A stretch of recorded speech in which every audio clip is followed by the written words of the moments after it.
Hello, I am Marie Contreras. For the last 5 years, I have run my own pet care business, and I recently wrote my first book about caring for dogs. I make videos on this channel about growing a small business, saving money, and living life on your own terms. If this sounds like something you would enjoy, stick around. I hope you enjoy what I created for you. Hello. One of the things that I wanted to talk about today was if you're going to be a full-time dog walker and pet sitter, your income will vary from month to month drastically sometimes. Some months may be very good if you have several pet sitting booked into the month, but if you have customers that are staying home that week because of holidays or they're not traveling, you could have a week where you have very few walks or visits to do. And so one of the things that will really help you during those times of variability will be to stick to a pretty strict budget and to have some money set aside in savings. The best way to do that I have found is to get a month ahead on your bills and have that socked away and in your account so that all your bills can auto draft and be paid a month in advance, which sounds really unrealistic if you're barely making ends meet, but it's really important that you try to get a month ahead as soon as possible so that you can kind of level out the unpredictability of being a dog walker and pet sitter. If that means saying yes to weekend visits or evening visits or working a lot more hours in the day than you would like to do ideally, at least initially until you get that savings set aside, I would recommend doing that. That's what I did to get a month ahead. And I have just gotten a month ahead for the first time in a very long time. And it is so much more relaxing knowing that all my bills are paid for the next month. And I've got them all set up on auto draft. And so now what I do is each week when I pay myself, I am taking that money and I'm setting aside in basically a cash stuffing budget. And I wanted to spend a few minutes and go over what that looks like and what that means. I have been one that tracked my monthly budget for years and years. And I have found that it takes too much of a bird's eye view on the day-to-day expenses. I do know by the end of the month if I stayed within my budget, but I often end up, it gets away from me. And I have found that if I figure out the monthly budget and then on an app like Mint, but then also break it into 4 weekly budgets, I do better. Another thing that I've done is I also do a zero-based cash budget.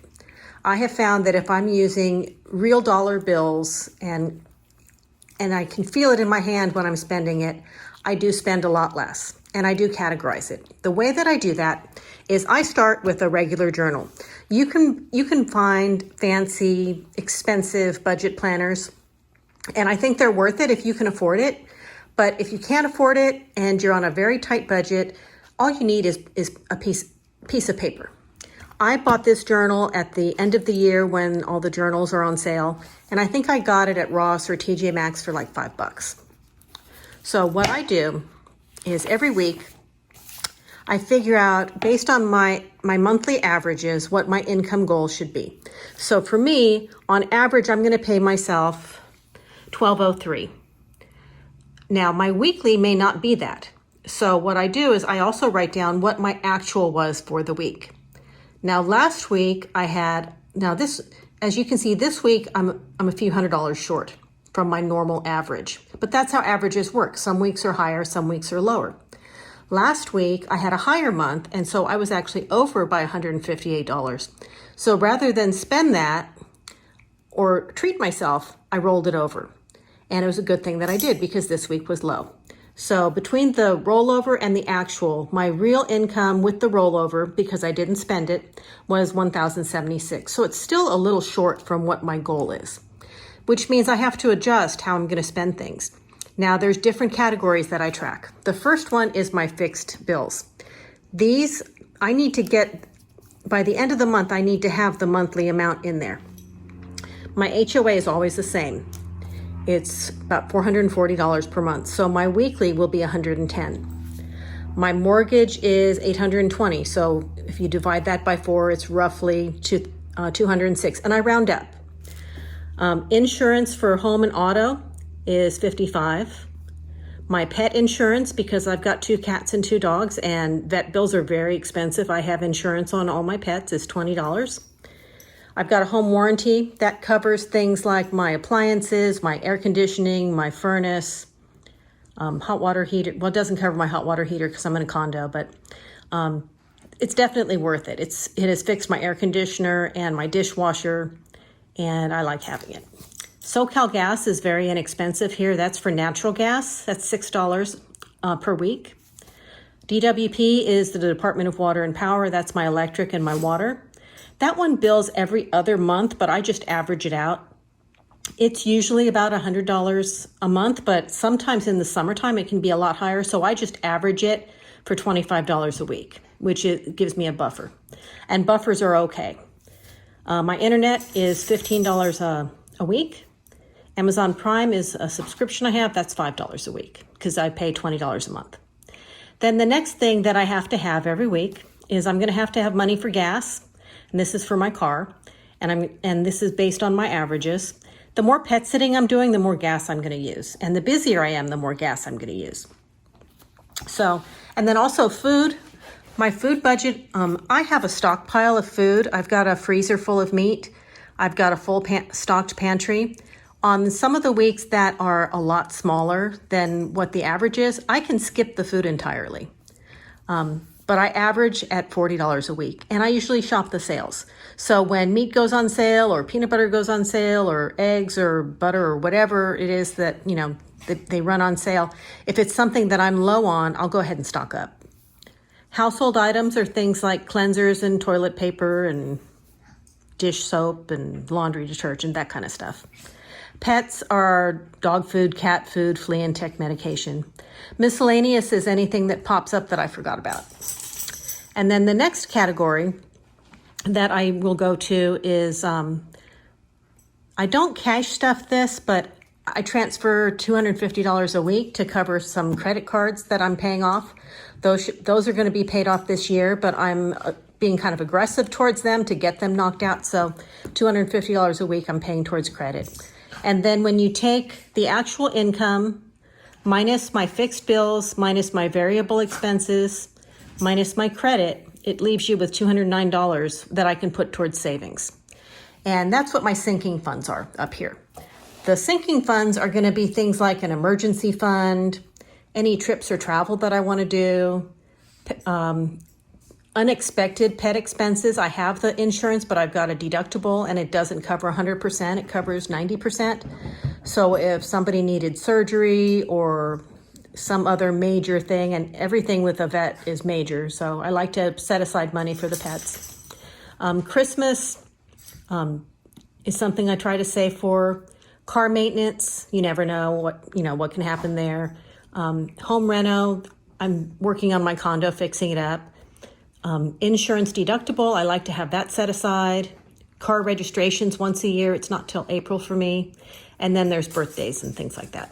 So these are the types of things that don't happen every month, and I don't necessarily have to save for them every week, but I don't like them to fall completely off the radar because I don't want to forget about them and then have them, bite me the month that they're due and not have time to save for it. Like, I don't want to get to December and not have any money set aside for Christmas. Same thing with my car registration. I don't want to get to April and then figure out where I'm going to pull, $300 or $400 out of the budget.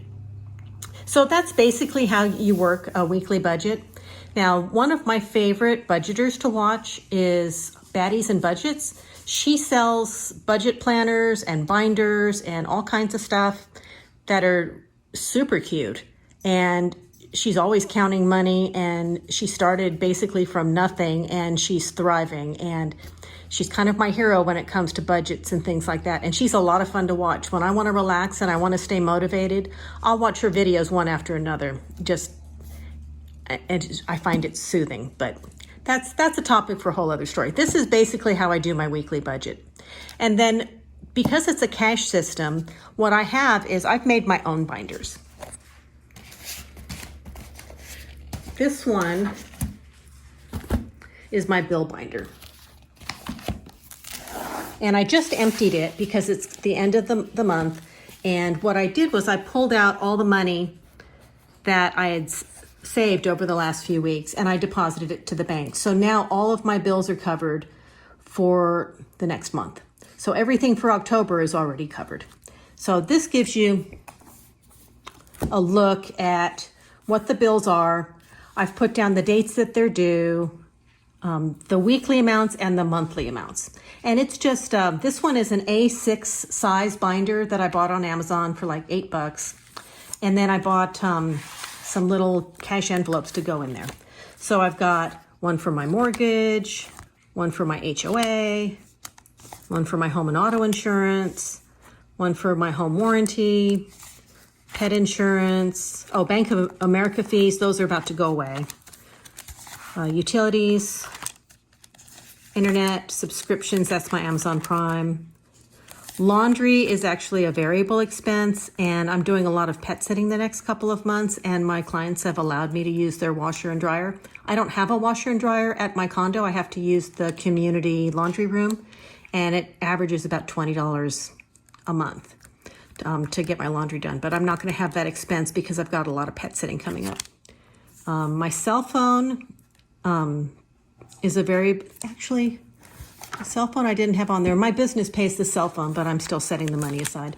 I've also just signed up for Mint Mobile, and I actually don't have that expense for the next 2 months because I paid for 3 months at a time last month, and it was $15 a month for the next 3 months. So that's why that didn't show up on that. I think I need to add that though. My gym membership. Boy, I forgot a lot of things. I'm sorry about that. Yeah, my gym membership I need to add there too. That one is $20 a month, and I pay $5 a week towards that. So I need to make a couple corrections on that budget I just wrote out. I'm doing this with one hand because I'm holding the camera with the other. I've also got one for sinking funds. It's kind of the same system. I've got an envelope for all the different things. I've got, like who I'm going to buy Christmas gifts for, who I'm going to buy birthday gifts for, when the birthdays are, things that I'd like to do around the house for my home reno. My next projects are listed there. Insurance deductible, things like that. And I just started this system last month. I was completely focused on getting a month ahead. So last month I didn't work on any of my sinking funds. I did, of course, work on the debt because you have to make the payments. But this is my debt binder. And I'm not going to open that up. It shows all my accounts in there. And then savings challenges. I made this. I haven't started this yet either, but I want to next month now that I am a month ahead. And this one is...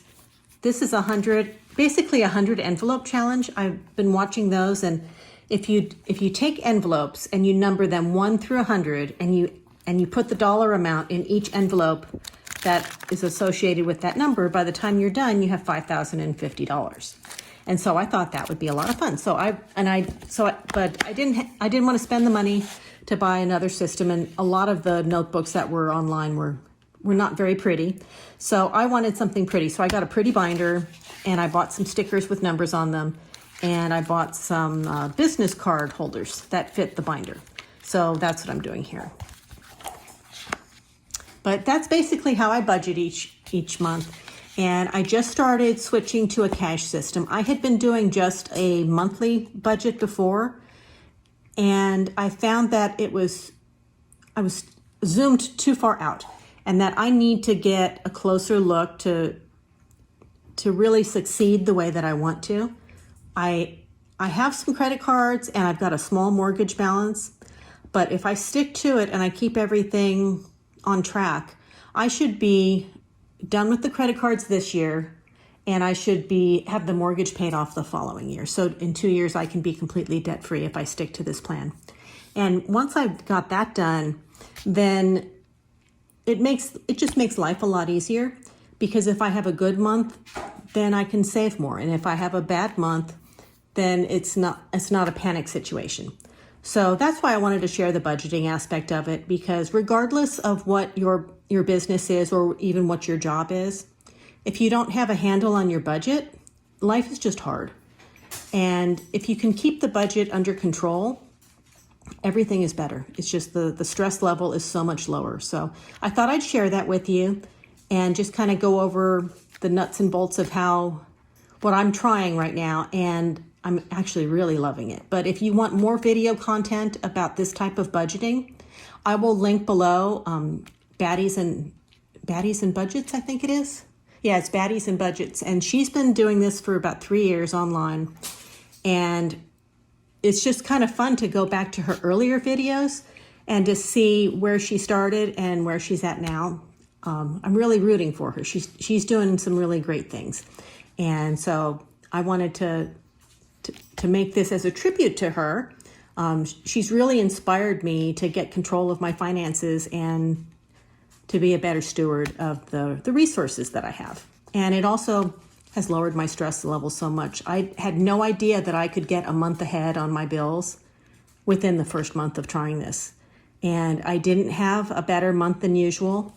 Right now, I'm basically at the same point that I always am for the month. I mean, I'm having a good month, a good solid month, but I'm not having a giant month and I'm not having a tiny month. I'm having an average month, and I was able to get 1 month ahead on my bills the first month. So that tells you how much I was spending at Amazon and at the grocery store, and I was really spending a lot on groceries and things I saw that I just figured I needed to have. And I would justify saying, oh, it's only $30, that's no big deal. But you get enough of those on a daily basis, and it really adds up to a lot of money wasted.